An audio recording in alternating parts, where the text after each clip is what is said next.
федератсияи ҷудои мамлакат дар доираи ҳамкориҳои мутақобилан судманд бо федератсияи байналмилалии ҷудо ва дигар ниҳодҳои зидахли кишвар лоиҳаи ҷудо дар мактабҳоро роҳандозӣ намуданд. дар доираи ин иқдом муассисаи таҳсилоти миёнаи умумӣ рақами 90 ноҳияи Сино ва муассисаи таҳсилоти миёнаи умумӣ рақами 24 ноҳияи Фирдавсии пойтахт лавозимоти аввалияи варзишӣ барои тамрини гӯштини ҷудо таъмин карда шуданд.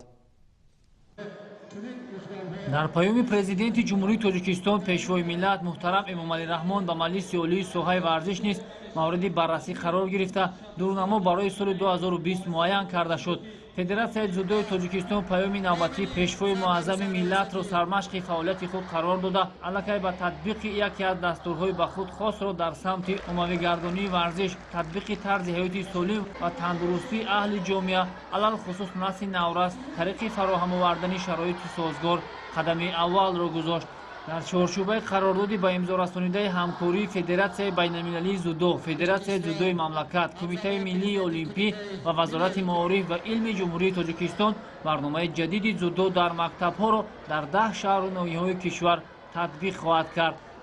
ҳадафи асосии таъризии барнома ин ҷалби кӯдакони синни аз 5 то 12 сола ба омӯзиши намуди ҷудо ва ламбардоштани маҳорати инфиродӣ, таълимӣ ва ҷисмонӣ тавассути фароҳам овардани шароити созгор дар мактабҳо маънедод карда мешавад. Федератсияи дзюдои ҷумҳурии Тоҷикистон он дастуру супоришҳое ки асосгузори сулҳу ваҳдати миллӣ, пешвои муаззами миллат дар паёми навбатии худ иброз намуданд, алал хусус вобаста ба оммавигардонии варзиш ва тарғиби тарзи ҳаёти солим дар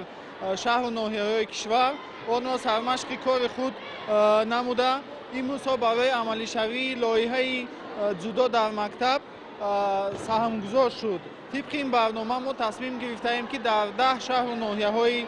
ҷумҳурии Тоҷикистон бо тақдим намудани татами варзишӣ ва либосҳои варзишӣ якҷо бо маош барои таълими дзюдо дар макотибҳои шаҳру ноҳияҳои мамлакат саҳмгузор бошем. умедвор ҳастем ки тамоми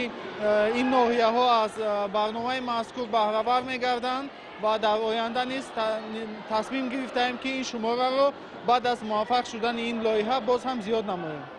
баъд аз таъмини гилеми гӯштингирӣ ва беш аз 40 адад кемано ба толори варзишии толибилмони муассисаи таҳсилоти миёнаи умумӣ рақами 3 ноҳияи Кушонёни вилояти Хатлон ҳамакнун дар доираи ин лоиҳа ду муассисаи таҳсилоти миёнаи умумии шаҳри Душанбе низ соҳиби лавозимоти зарурӣ барои машғул гаштан ба тамрини ҷудо гардиданд. роҳбарияти Федератсияи зудои мамлакат ва муассисаҳои таҳсилоти миёнаи умумии рақами 24 ноҳияи Фирдавсӣ ва 90 ноҳияи Синои шаҳри Душанбе татами ва либосҳои варзишӣ тақдим намуданд ки хонандагон аз ин иқдоми масъулини риштаи ҷудои кишвар изҳори хушнудӣ намуданд. лоиҳаи ҷудо дар мактабҳо на танҳо аз таъмини лавозимоти аввалияи ҷудо иборат аст, балки барномаи мазкур боз имкон медиҳад ки мураббиёни ҷудо ҳар як моҳ аз ҷониби федератсия бо маош барои омӯзиши ҷудо ба кӯдакон таъмин карда мешаванд.